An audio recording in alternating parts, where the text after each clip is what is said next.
Harris and I are delighted and honored to be here today to talk to you. Before we start, we would like to thank the hosts as well as the summit organizers for this opportunity. We have 10 minutes to set the digital scene. So we have selected what we thought a synopsis of the most important to watch over the next few years. The data is compiled from different sources, what we thought most reliable and professional, as well as from the Emirates Internet project that Harris and I ran at the American University of Sharjah. The Emirates Internet project is a longitudinal study about the UAE usage patterns and consumption of new media. We have sent earlier today more about our results findings in a press release, and we have here a fresh report about our results for 2013. So please feel free to stop us if you want to chat more about the UAE profile and data. At the end of this presentation, we would have told you 3 stories. PowerPoint does not. We would have told you 3 stories. The first story is that connectivity is growing at a local, global, and regional level. The second story we would have told you is that smartphones and mobiles are linked. They are also growing, and they are driven by social media. The third is cases in point that we will show to support the growth and also to highlight opportunities in e-services and online entertainment. So if we can move to the first slide, please. In the first slide, we will talk about connectivity related to internet, to mobiles, and to smartphones. Here we go. All right, so in blue here, it's worldwide connectivity. In green, it's the MENA region connectivity.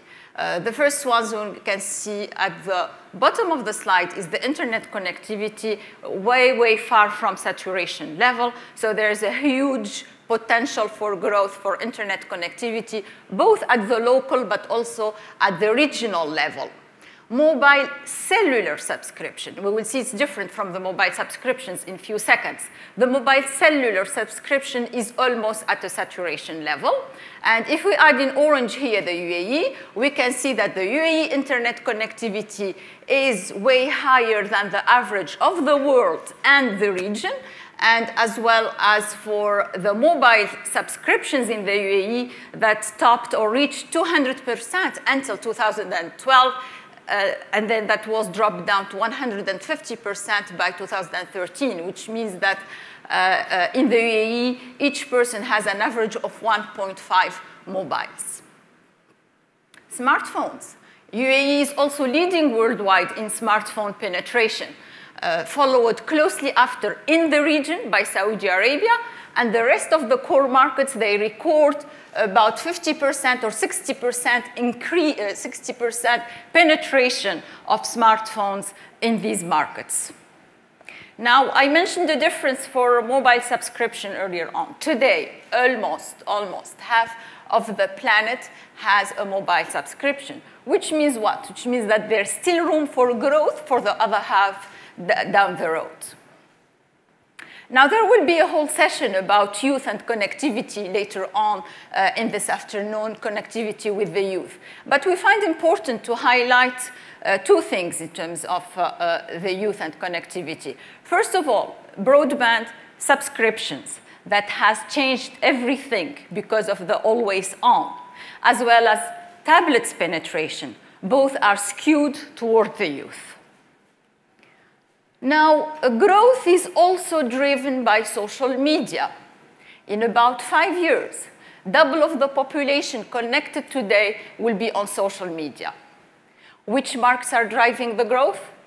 Pacific Asia and the Middle East mainly.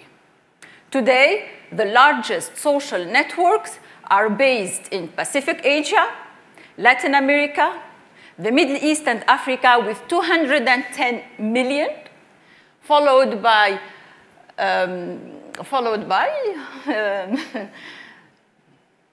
North America. North America by 182 million, and then Western Europe, and finally Eastern and Central Europe.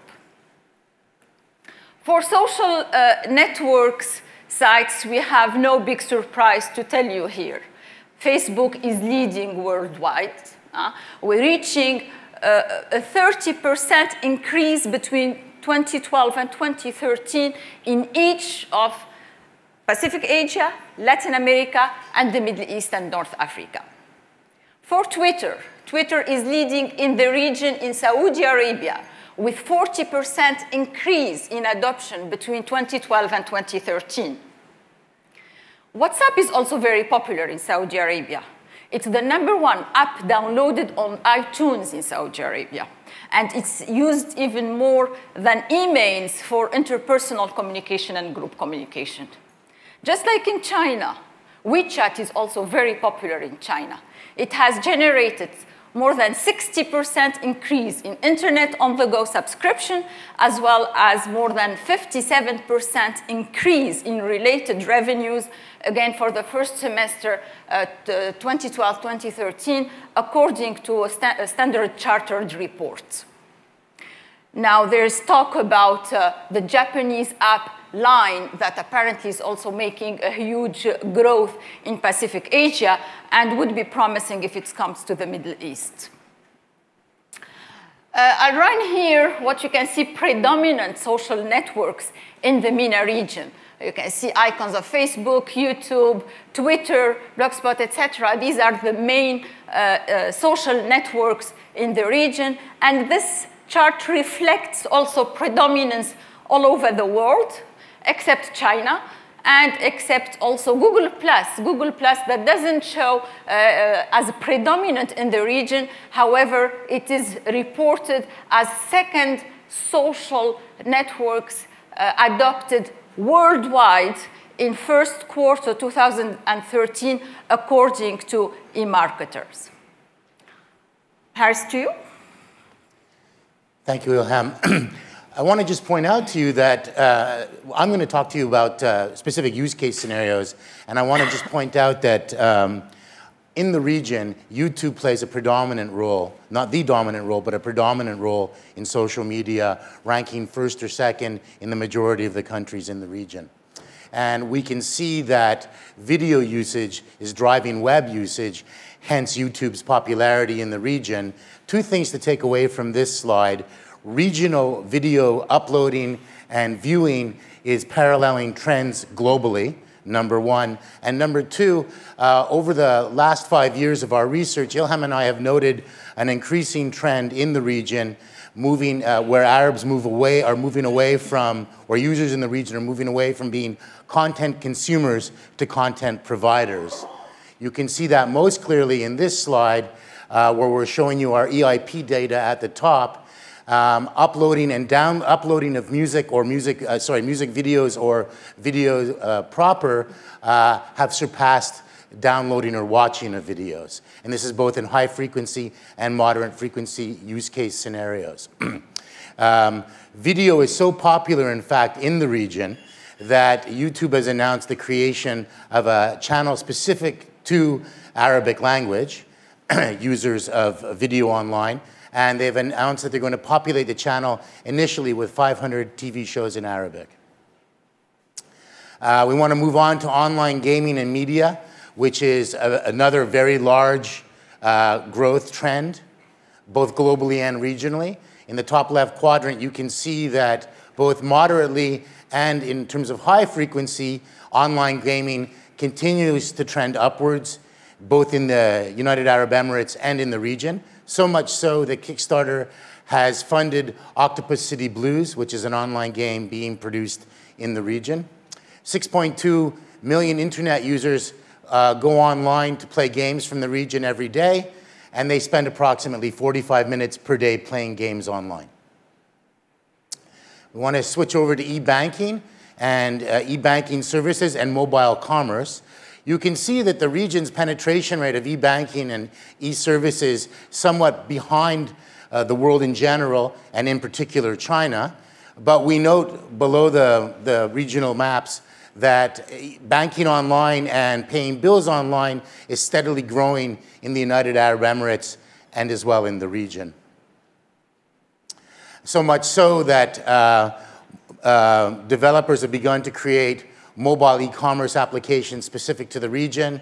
Wally and Sirki are two that I follow in particular.